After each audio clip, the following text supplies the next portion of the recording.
The most important misconception is that the whole world is going to end on December 21st, 2012. The reason that people have been talking about this end of the world thing is because they've confused and combined in an erroneous way elements of Maya tradition with elements of tradition from other Central American, Mesoamerican cultures. And there was a very well-documented tradition among the Aztecs, who are as distant from the Mayas as, say, the French are from the Afghanis. Aztecs, Mayas. The Aztecs had this concept of 5 ages that's similar to the one that the Mayas have. Their 5 ages are much shorter.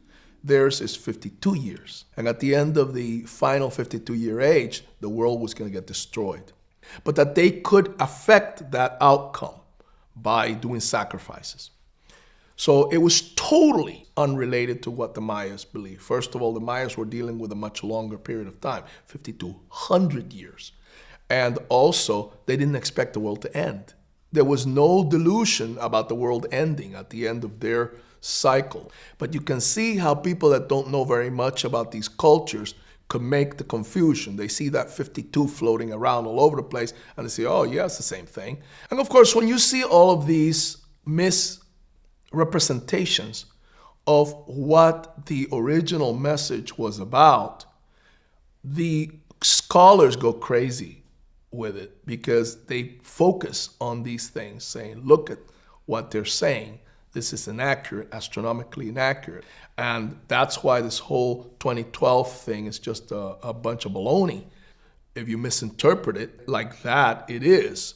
But if you understand what these people are, what the people that really are talking about 2012 really are saying, then it isn't a bunch of baloney. You have to listen to what they're saying. You can't allow the noise.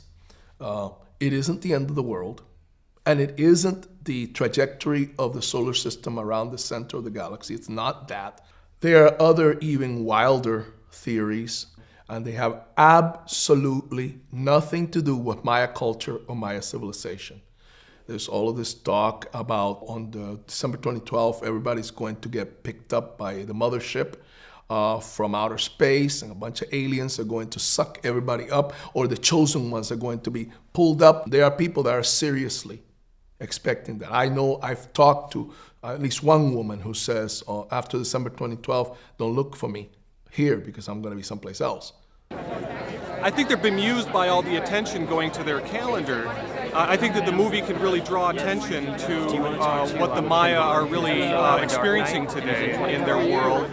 And I think that the Maya world is going through kind of a renaissance. And the ancient Maya teachings are really kind of about projecting to the state, but thinking of it as a time of maximized opportunity for transformation and renewal. If human beings can open up to the full possibility of what this means. Bueno, el 2012, eso no va a pasar nada. Es un nuevo renacimiento del tiempo, porque es una era en la que se va a terminar y va a empezar una nueva era de la humanidad. Y eso no vamos a esperar algo que va a pasar. Lo que esperamos es una prosperación, un cambio de vida y de todo. Durante los tiempos y años y tras años pasa, siempre la diferencia se está viendo. Y es una cambio de vida que tenemos que ver en el 2012.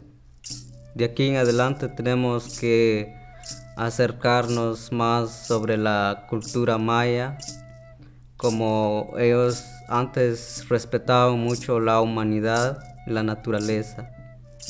Ellos son gentes sabidurías que tienen sabiduría y quitarnos la arrogancia que tenemos, porque casi toda la humanidad tiene la arrogancia, que somos muy arrogados.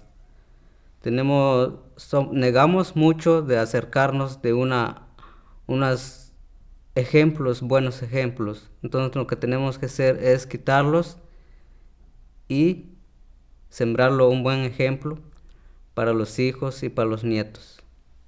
We're offering a small token ceremony here that has been passed down, he says, from his ancestors as an example to all people of today.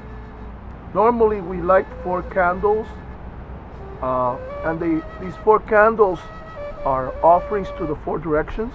This incense is an offering to the ancestors, to the grandparents, to the grandfathers and grandmothers that have passed on before us, and it's something for them to breathe. These are offerings that are made also to the forces of nature, to the spirits of nature, in a plea for there not to be earthquakes or hurricanes.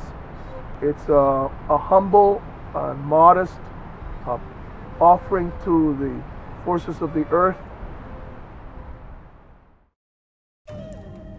From the Mayan perspective, instead of dreading the end of the calendar, we need to celebrate its rebirth.